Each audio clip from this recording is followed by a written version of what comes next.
collaborateurs. C'est qu'on les appelle ceux qui boivent à la source. Eux, ils boivent l'eau à la source. Les robinets peuvent tailler quelque part. Ce n'est pas le problème. L'eau coule pour eux, ils boivent tant que comme ils veulent. Vous voyez, Monsieur le Président, permettez-moi de vous dire une chose. Je ne veux pas être méchant ou bien arrogant à votre regard, mais permettez-moi de vous dire,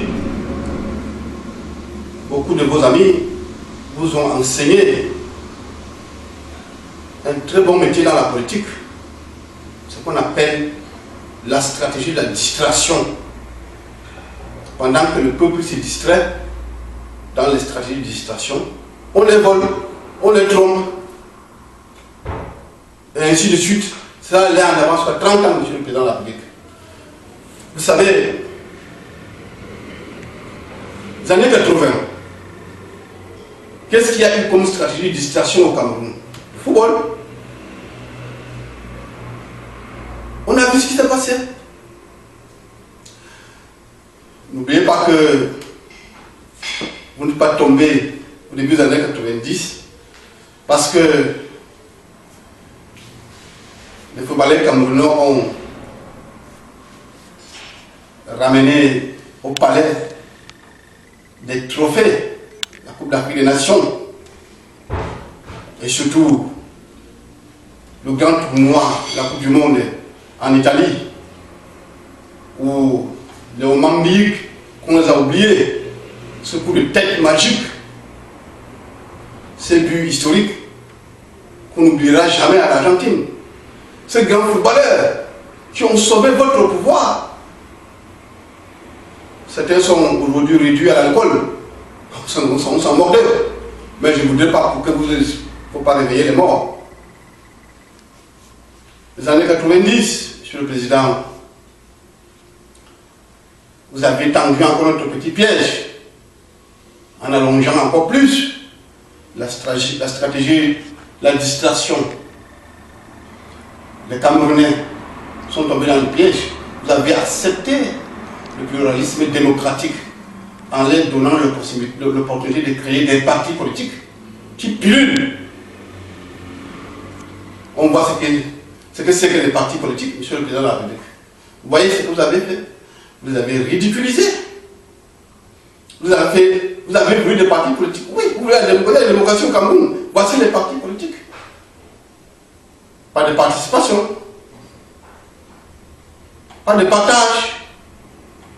Tout à vous. Vous voyez que si c'est même le responsable des partis politiques avait un jour pensé qu'il fallait modifier l'article de la Constitution de la République du Cameroun en ajoutant l'exercice, la souveraineté du peuple souverain à travers le référendum d'initiative populaire, ces gens-là seront très respectés par vous-même. Je le sais. Vous ne les traiterez pas comme vous les traitez aujourd'hui. C'est pourquoi je les demande, eux tous, d'écrire pour vous envoyer, pour vous demander cette modification de cet article 2, alinéa 1 de la Constitution. Je les demande aussi d'écrire, d'être nombreux pour annuler le code électoral. Parce que c'est de la vraie mafia. J'ai entendu des débats à la télévision camerounaise, certains journalistes qui supportaient qu'il n'y a pas de raison que le RDP s'est fait voter un député et puis change.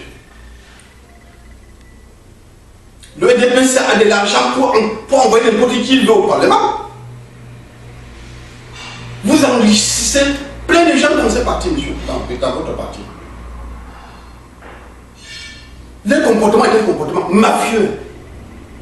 Avec quel droit c'est écrit aucun des députés, une fois élu, ne peut pas changer de camp? Et pour quel motif? Si vous commencez à faire des lois inconstitutionnelles, si vous voulez détruire le peuple, si vous volez tout le peuple camerounais, Le député qui est libre peut changer, monsieur le président de la République. Vous comprenez très bien. Ne commençons pas. Encore plus grave, ces mêmes gens devenus très riches. Je m'attarderai sur la prochaine vidéo, la prochaine lettre, en ce qui concerne l'article 66. Mais, je veux dire quelque chose à tous les Camerounais. À tous mes frères camerounais, femmes, enfants, ceux des forces de l'ordre, la police, la gendarmerie, l'armée en général, les pompiers qui sont désormais nous allons marcher au Cameroun.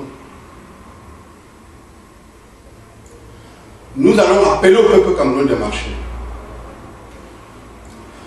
Si le peuple ne peut pas exercer à travers le référendum d'initiative populaire sa souveraineté, on va marcher. Si le code électoral de la bataille de politique au Cameroun est maintenu, on va occuper le Parlement. Mes chers compatriotes, l'heure est grave.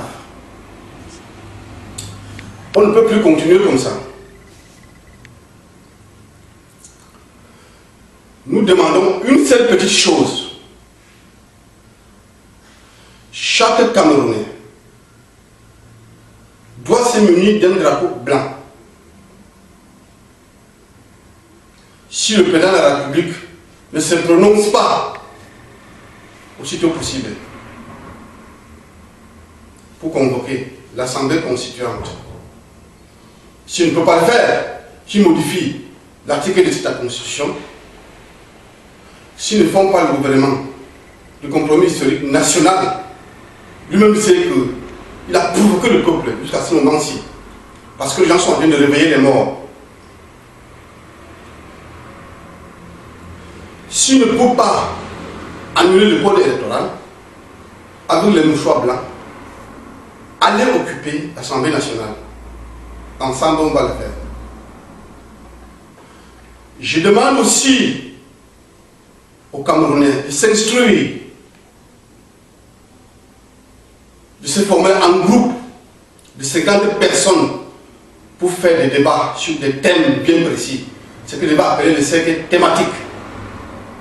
Demander des conseils. Lire très bien la Constitution de la République du Cameroun. Il faut la lire et comprendre jusqu'à quel niveau on vous trompe. Quel niveau il vous trompe tous les jours. Relire très bien ce code électoral que je considère comme de la bataille politique au Cameroun. Parce que ça exclut la majorité camerounaise. Je demande à tous ceux qui voudront partager nos convictions, qui veulent me suivre, d'envoyer une lettre au président Paul Biya dans sa boîte mail. L'adresse mail de Paul Biya est dans Cameroun des valeurs. Vous allez trouver partout. Ou bien vous entrez dans le site de Cameroun, du président de la République du Cameroun. Vous allez voir écrit à Paul Biya. Vous avez seulement des mails. Si vous envoyez 1, 2, 3, 4, 5 millions de mails, il va vous répondre.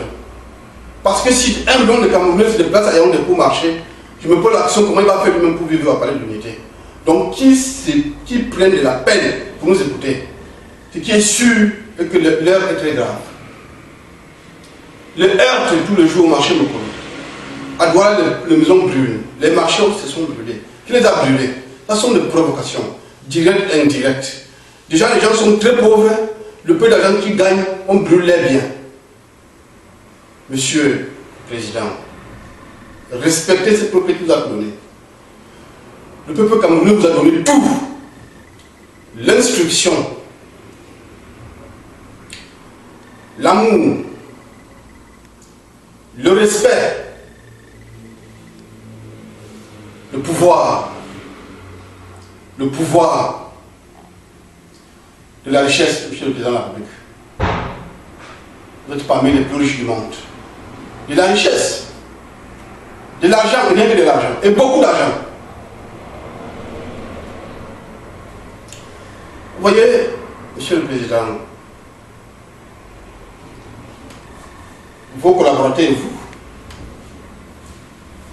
vous aviez aujourd'hui au Cameroun, l'unique richesse que vous aviez, c'est de l'argent. Vous n'avez plus rien. Vous êtes prêt à fuir avec de l'argent? Si jamais le peuple se soulevait, vous n'avez plus d'autres biens.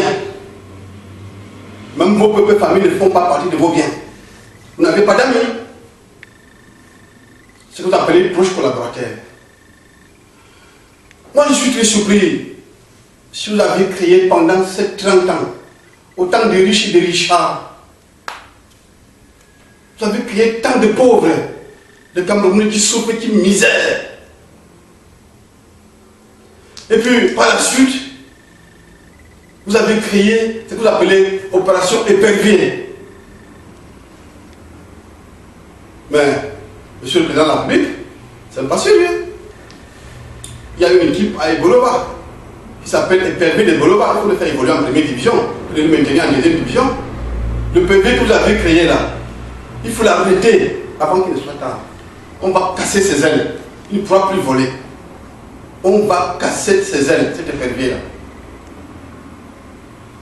Déjà, on a coupé une partie de ses ongles. Quand il ne prendra plus personne. On m'a fait comprendre que ma vie pouvait être en danger si je faisais des déclarations. Moi, je ne suis pas en train de dire quelque chose qui est fausse. Moi, je dis la vérité. On va m'abattre, me passer aux assises parce que j'ai dit ce que j'ai dit. Tant mieux. Vous savez,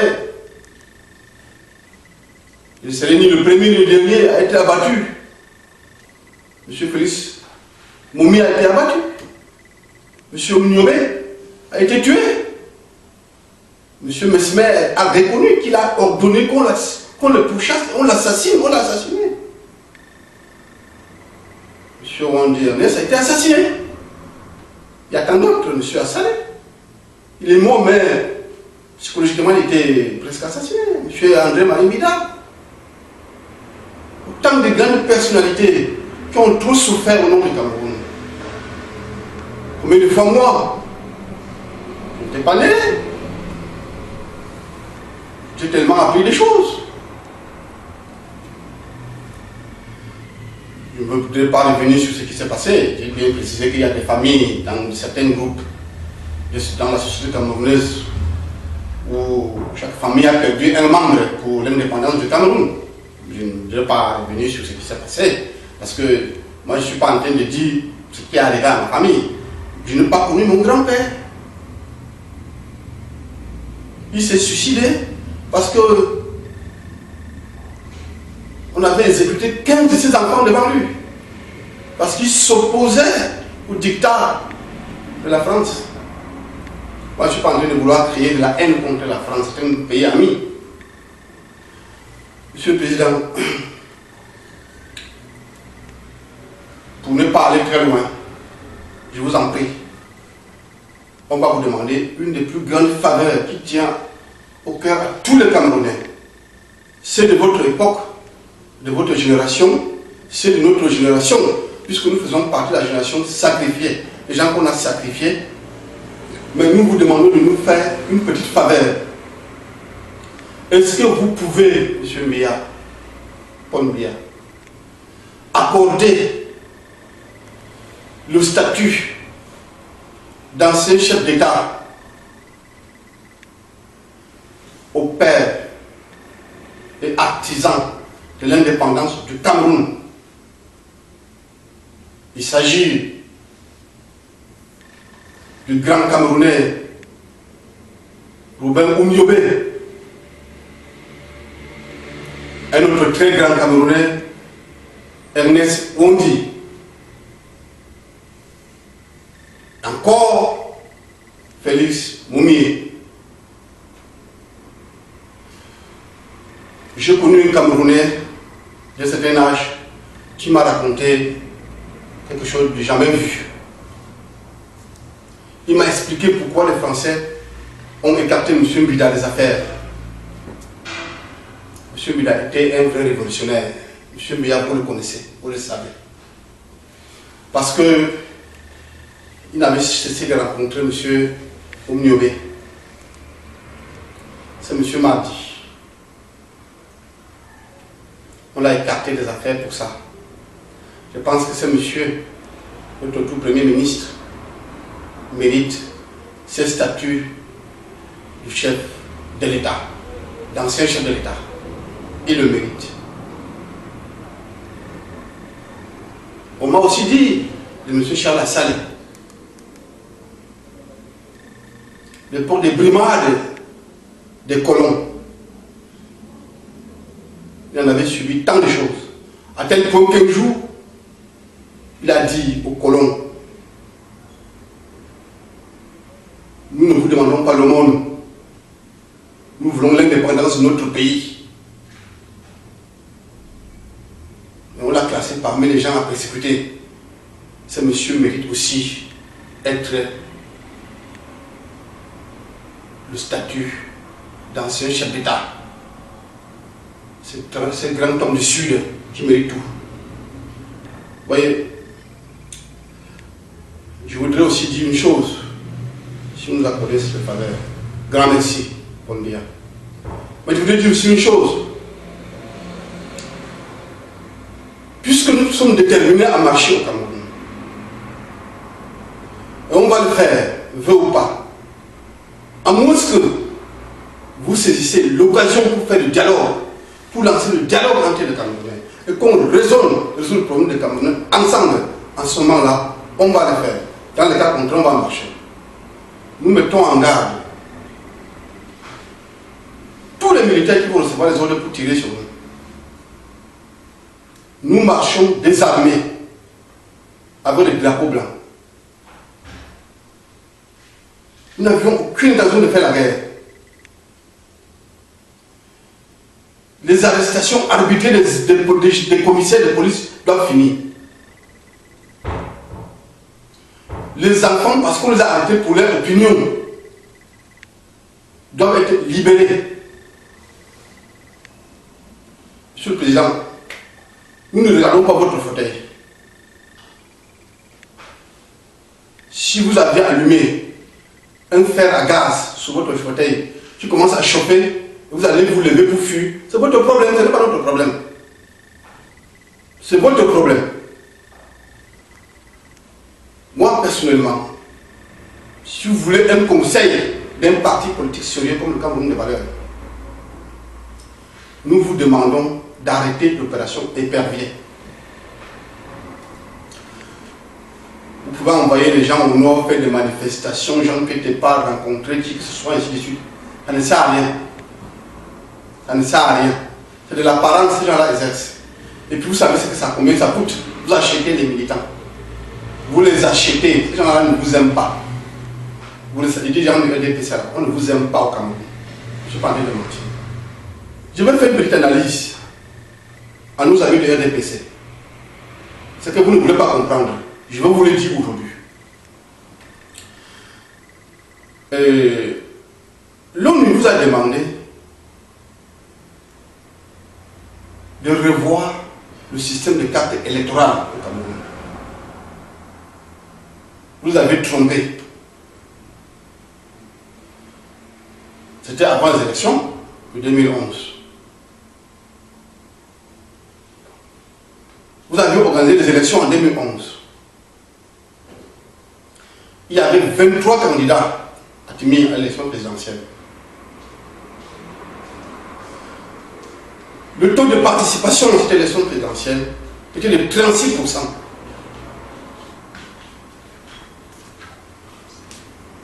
Vous avez eu, vous seul, 80% de 36% de Camerounais ayant le droit de vote, ceux qui ont participé aux élections présidentielles.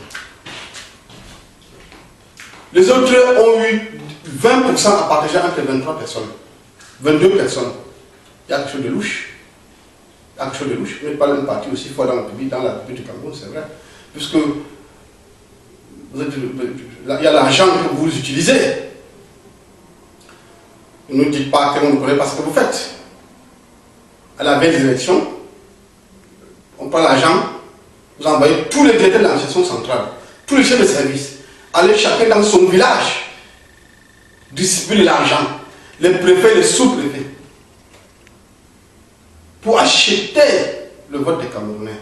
Cette corruption qu'on connaît, et que vous le savez. Indépendamment de ça, laissons ça à côté. On vous donne même raison sur ce côté. Est-ce que vous imaginez que 36% des Camerounais sont déplacés pour voter? Vous avez eu 80% de 36%. 20% à d'autres Camerounais. Monsieur le Président de la République, le RDPC gouverne le Cameroun avec 20% de voix. 80% des Camerounais ne vous aiment pas. 80% de la population camerounaise ne vous aime pas. Puisque 70% des Camerounais ne s'est pas déplacés pour voter. Et ceux qui sont partis voter, vous ont accordé 80%. Vous n'êtes pas majorité dans la République. Si vous voulez, comme nous raisonne dans le terme mathématique, c'est très simple. Qu'on va vous expliquer. 36, 100 moins 36, ça fait combien? Et c'est 36 que vous avez obtenu pour faire ici. Vous avez encore perdu beaucoup, monsieur le Président de la République. Donc votre parti, loin d'être le parti des Camerounais, mais le parti des bourgeois, c'est le parti des gens que vous avez enrichis. Cela se tourne pour. C'est-à-dire qu'à la veille des élections, vous voulez donner tant d'argent. Et avec l'argent, on n'achète pas l'amour. On ne vous aime pas. Votre parti n'est pas accepté par les Camerounais. Ce n'est pas moi qui le dis. Vous aviez votre ancien ministre de la question territoriale, de l'Intérieur, qui lui-même a proclamé, il avait dit 36%, à base, c'était estimé à 30% du taux de participation. Donc vous avez ajouté 6, ajoutez même 50, ça ne changera rien. Non. Mais, tout ce que nous disons, nous ne croyons pas à la guerre. Nous croyons au dialogue. De la dialectique dans la démocratie, c'est déterminant. Je voudrais aussi dire, le peuple camerounais, aujourd'hui, a été victime de la convention ad excludem, c'est-à-dire la convention de l'exclusion. Il est aujourd'hui victime de fumus persecutionis. Et c'est là le drame de cette société. Ils sont persécutés, je voudrais dire. J'ai demandé aussi, Monsieur le Président, une seule chose. Les opérateurs économiques, pour relancer l'économie au Cameroun, il faut les convoquer. Et ensemble, on va faire quelque chose de plus sérieux. Vous savez, les inspecteurs d'impôts qui sont là-bas pour les persécuter injustement. Ne parlons pas de ce que vous appelez les douaniers. Vous connaissez, qui sont des milliardaires au Cameroun. Vous voyez, le pays est en chantier. Et ceux qui sont en train de bâtir des grosses maisons en étage, de gros palais partout, appartiennent à la catégorie que vous appelez vos collaborateurs. Ils sont tout riches. ils sont capables de tout faire. On connaît où ils ont de l'argent. On a les numéros de compte, les rues de leurs appartements dans les différentes villes en Europe. Il faut entrer chez eux dans les parcs automobiles, vous allez voir. Ne parlons pas. Bon, ça serait injuste de parler des familles et des enfants. C'est juste de s'attaquer aux familles des gens parce que ce n'est pas très gentil. De ce côté, je ne suis pas là pour des bêtises parce qu'ils peuvent être aussi victimes du gros cœur de leurs parents. Donc là, ne parlons pas de ce que les enfants ont profité de ce que le président donne à tous ces gens-là. Mais nous demandons tout simplement à tous ceux, pour le Camerounais de bon sens, n'ayez pas peur. Participez à ce que nous voulions faire, nous avions commencé. Écrivez à M. le Président de la République. Envoyez des millions et des millions de mails dans sa boîte mail. Au contraire, il sera satisfait parce que 2 fois, il est à l'insu de beaucoup de choses qui se passent dans ce pays-là. Je suis convaincu. Mais, avant qu'on ne s'attaque à lui, il faut qu'on lui donne d'abord toutes nos propositions. Moi, je voudrais souhaiter bonne chance à M. Paul Biya. S'il veut, il suit le peuple. S'il veut, il suit ses amis qu'il a enrichis. Le temps est celui-là.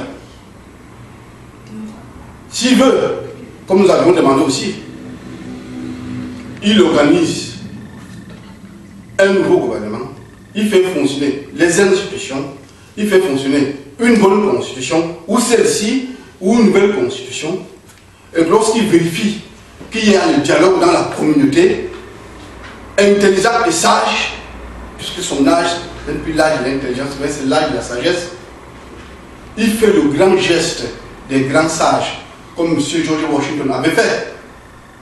Il fait le geste de M. Kisano, le président de Mozambique, qui, à un moment donné, s'est levé et est parti. Monsieur le Président de la République, si vous êtes sérieux, vous pouvez tranquillement prendre vos vacances, votre grande retraite, village en Vomekar, vous allez vivre tranquille, personne ne viendra vous déranger. Mais qu'il y ait d'abord le dialogue, parce qu'il faut que vous embrassiez tout ce que vous avez mis en prison. Que vous les libérez, que vous ne les libérez pas, ils sont déjà vos amis. Ils sont déjà, pardon, vos ennemis. Ils vous en veulent à mort. Ce n'est pas moi qui le dis, vous le dites vous-même. Et ce qui se passe derrière le palais, c'est-à-dire la sorcellerie, les sorcelleries, les sectes de gauche à droite, ainsi de suite, ne servent à rien parce que les Européens ont conçu les avions pour voler. Les Chinois sont venus. Mais nous continuons à croire à la sorcellerie, aux sectes qui ne nous font absolument rien. Et ceux qui gèrent les sectes et les sorcelleries en question ne sont autres que les feuillemans qui viennent proposer des choses inexistantes. Sur le programme, il y a la science. Il y a la science expérimentale. Vous voyez? Parce que tout ce que nous voudrions proposer, il faut que ça soit expérimenté dans un laboratoire. Qu'est-ce que vous voulez qu'on fasse avec les sorcelleries derrière les matières? Mais nous voudrions aussi vous dire une autre chose.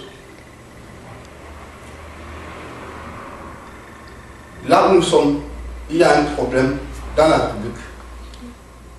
Le clergé catholique est en train de prévariquer l'harmonie dans la République du Cameroun. Si c'est vrai ce que l'archevêque de Yaoundé a fait et qu'il a le comportement fasciste pour entrer dans l'Église catholique. Monsieur le Président, écrivez vous-même à Benoît XVI pour le chasser. Écrivez vous-même que nous soyons libérés. Monsieur le Président, Monsieur Paul Biya, vive le Cameroun, vive la République, vive le Cameroun des valeurs. Bonsoir tout le monde, au revoir.